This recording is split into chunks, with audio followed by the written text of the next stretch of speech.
2 से 3 दिनों के अंदर जो है इस पूरे मामले को जो है एसआईटी जो है वो खुलासा कर देगी और बिहार पुलिस मुख्यालय के बड़े अधिकारी जो है इसका प्रेस कॉन्फ्रेंस करके घोषणा कर सकते हैं। आप एकदम मुद्दे के साथ बता रहे हैं कि 2 से 3 दिनों में एसआईटी खुलासा कर देगी। जो अंडरगारमेंट पे जो स्पम पाया गया था वो जो है 18 साल से 21 साल का लड़का का पाया गया था। तो क्या एसआईटी के पास इसका जवाब है कि कई और लोग सैंपल लेंगे या कब तक सैंपल लेते रहेंगे? 2 से 3 दिनों के अंदर जो है इस पूरे मामले को जो है एसआईटी जो है वो खुलासा कर देगी और नीट मामले में एसआईटी की जांच जो है फिर से शंभू हॉस्टल पहुंची है। आज फिर जो है छापेमारी हुई है। आपको बताते चले कि मनीष रंजन जो ऑनर हैं, जो सबसे ऊपर फ्लोर पे रहते थे, बिल्कुल उनके आवास पे जो है जहानाबाद में भी एसआईटी की टीम गई थी, छापेमारी की और वहाँ कई लोगों से, उनके रिश्तेदारों से और कई लोगों से पूछताछ की और वहाँ से जो साक्ष्य है वो एकत्र किया गया। उसके बाद एसआईटी की टीम जो है आज जो है शंभू हॉस्टल के ऊपर जहां पर मनीष रंजन रहते थे वहां भी छापेमारी की गई और अभी तक इस मामले का अपडेट यही है कि 25 लोगों से ज़्यादा लोगों का जो है वो सैंपल जो है लिया गया है। चलिए तो नमस्कार, मेरा नाम है विशाल। आप अपडेट के साथ जुड़ रहे हैं और आपको बता दें कि दर्श न्यूज़ लगातार डे 1 से इसको दिखा रहा है और आपको बता रहा है कि क्या कुछ मामले चल रहे हैं। तो देखिए, अब ये जांच को लेकर के फिर से एसआईटी जो है वो हॉस्टल की ओर रुक कर गई है। मनीष रंजन, वही मनीष रंजन जिस पर कि बीते कई साल पहले सेक्स रैकेट चलाने का आरोप लगा, वो ऊपर रहता था और नीचे हॉस्टल चलता था। नीलम अग्रवाल के बेटे का भी लिया गया है जांच के लिए। तमाम सारे सवाल हैं अग्रवाल जी, बिल्कुल तमाम सारे सवाल हैं। उस सवाल का जवाब देंगे हमारे क्राइम रिपोर्टर और तमाम मुद्दों पर चर्चा होगी, क्योंकि ये मुद्दा इतना बड़ा है, इसको एसआईटी टीम सुलझाने में लगी है, साथ में सीआईडी भी साझा कर रही है, पूरा मदद कर रही है। अगर इन दिनों से भी नहीं होता है तो मामला सीबीआई तक जाएगा। चंदन जी, लगातार आप देख रहे हैं और आज क्या अपडेट हुआ? जहानाबाद, फिर पटना, फिर जहानाबाद, फिर अब हॉस्टल। जी देखिए, बिल्कुल, चूंकि मुझे जहां तक लग रहा है कि एसआईटी के हाथ जो है कई साक्ष्य जो है वो जो लग चुकी है और चूंकि इस बार जो बिहार पुलिस ने, जो पटना पुलिस ने जो गलती किया उसे जो है एसआईटी दोहराना नहीं चाहती है, वरना यही कारण है कि अभी तक इस कांड में जो है देर हो रही है।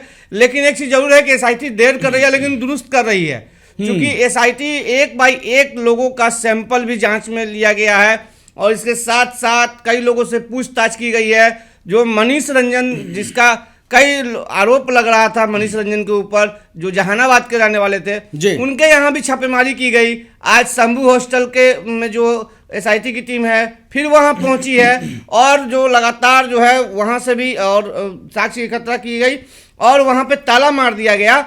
और आपको एक चीज़ और बता दें कि अभी तक जो सूत्रों के अनुसार पता चल रहा है कि मृतक छात्रा के अंडरगारमेंट पे जो स्पम पाया गया था वो जो है 18 साल से 21 साल का लड़का का पाया गया था। तो बड़ी खबर है। जिस तरीके से लगातार तस्वीरें सामने आ रही थी, खबरें बताई जा रही थी कि मृतक जो है, जो पीड़िता है, उनका ब्लड जो है और फिर तमाम जो है जो सीमन पाया गया था, अब सामने आ गई है कि 18 साल से 21 साल के लड़के का है, युवक का है। कौन है वो शख्स? कौन है? बिल्डिंग में है, जहानाबाद में है या फिर पटना में है? तमाम जो है हिस्ट्री खंगाले जा रहा है, ट्रेवल हिस्ट्री देखा जा रहा है। अब इस मामले में क्या पॉक्सो एक्ट के तहत मामला दर्ज हो गया है? क्योंकि बीते दिनों मामला कोर्ट तक पहुंचा था, इजाजत लेने की बारी है, तो क्या अब पॉक्सो एक्ट के तहत केस दर्ज कर लिया गया है इसमें? चंदन जी देखिए, बिल्कुल, एसआईटी ने जो है पॉक्सो एक्ट जो है वो जोड़ दिया है, चूंकि कोर्ट से अनुमति इसका जो है वो मिल चुका है और विशेष न्यायालय में जो है इसकी जो है सुनवाई जो है वो होती है। अब यह समान कोर्ट में ये केस नहीं रहा, ये पॉक्सो एक्ट का केस हो गया और इसमें जो होते हैं कई चीज़ जो है पर्दे के अंदर होते हैं, कई चीज़ उजागर जो है वो नहीं किए जाते हैं। तो बिल्कुल जो है कोर्ट से अनुमति मिलने के बाद जो है इसे जो है पॉक्सो एक्ट से जोड़ दिया गया है और एसआईटी जो है हर पहलू पे जो है वो जांच कर रही है और संभवतः जो सूत्र बता रहे हैं कि आज के छापेमारी के बाद यह तय हो गया है कि 2 से 3 दिनों के अंदर जो है इस पूरे मामले को जो है एसआईटी जो है वो खुलासा कर देगी और बिहार पुलिस मुख्यालय के बड़े अधिकारी जो है इसका प्रेस कॉन्फ्रेंस करके घोषणा कर सकते हैं।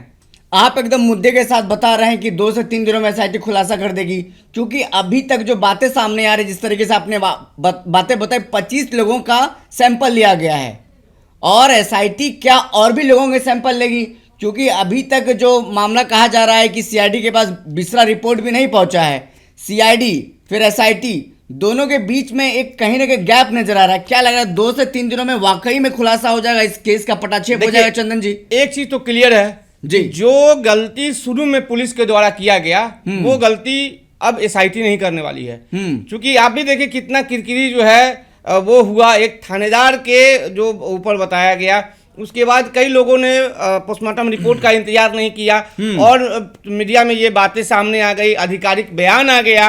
उसके बाद लोग जो हैं लगातार इसका विरोध करते रहे, कारगिल चौक जाम किया गया परिजनों पर और कई लोगों अज्ञात लोगों पर, 150 अज्ञात लोगों पर एफआईआर भी दर्ज हुआ।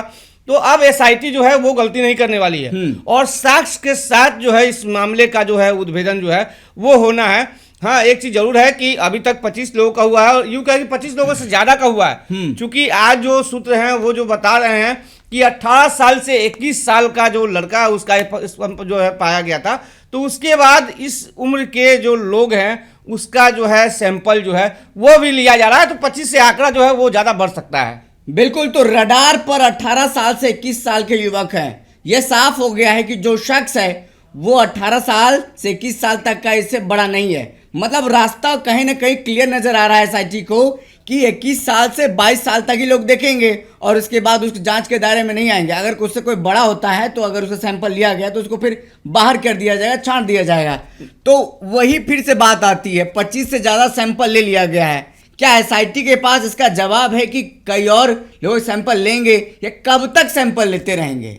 देखिए, चूंकि देखिए ये कानून जो है साक्ष्य पे चलती है जी, और चूंकि जेल में जो अभी बंद है मनीष रंजन, उनका भी सैंपल लिया गया है और चूंकि जो सूत्र हैं बता रहे हैं कि मनीष रंजन उसी दिन जहानाबाद से आए हैं जिस दिन नीट छात्रा जो है वो जहानाबाद से पटना पहुंची है। यानी 5 जनवरी हर बिंदु पे जो है वो एसआईटी की टीम जो है जांच कर रही है और चूंकि एसआईटी जो है अभी भी कुछ बोलने से कतरा रही है, चूंकि अभी ये जांच का विषय है। जांच का दायरा जरूर जो है दिन प्रतिदिन जो है वो बढ़ते गया है और इसी से लग रहा है कि एसआईटी जो है बहुत जल्द जो है इस मामले का खुलासा जो है वो कर सकती है। चूंकि आपको भी पता होगा कि 2 फरवरी से जो है बिहार विधानसभा के सत्र भी होना है। बिल्कुल। तो इसके पहले एसआईटी जो है पूरे प्रकरण को जो है सुलझा लेने की कोशिश करेगी और साक्ष्य के साथ जो है वो इसका खुलासा करेगी। मतलब एसआईटी चाहती है कि किसी भी हाल में विधानमंडल का जो बजट सत्र शुरू होना है 2 फरवरी से, उससे पहले इसका उद्भेदन कर दिया जाए, इस पूरे केस को पटाक्षेप कर दिया जाए ताकि किरकिरी पटना पुलिस की ना हो। पटना पुलिस की साथ साथ सत्ता पक्ष की भी होगी, क्योंकि उस समय नेता प्रतिपक्ष तेजस्वी यादव मौजूद रहेंगे। पूरा विपक्ष की नज़र इस केस पर है और साथ ही साथ आपको बता दें कि संसद में भी गूंजा है। पप्पू यादव जो निर्दलीय सांसद हैं पूर्णिया के, उन्होंने संसद के परिसर में इसकी मांग उठाई कि जांच किया जाए सीबीआई की और साफ तौर पर अब राष्ट्रीय स्तर पर मामला ऊपर हो गया है। अब देखना होगा क्या कुछ आगे होता है। लेकिन जो बड़ी तस्वीर, बड़ा अपडेट और बड़ी खबर जो आपको बता रहे थे चंदन तिवारी जो क्राइम रिपोर्टर, उन्होंने बताया कि स्पर्म जो पाया गया है लड़की के अंग वस्त्र से, उसमें 18 साल से लेकर 21 साल के उम्र का कोई युवक है। तो जांच का दायरा अब 18 साल से लेकर 21 साल के युवक पर ही पहुंचा है। अब आगे देखना होगा पटना पुलिस, एसआईटी और सीआईडी मिलकर क्या कुछ आगे करती है और कितना जल्दी इस केस का उद्भेदन करती है। फिलहाल इस खबर में इतना ही। देखते रहें दर्श न्यूज। बहुत बहुत शुक्रिया।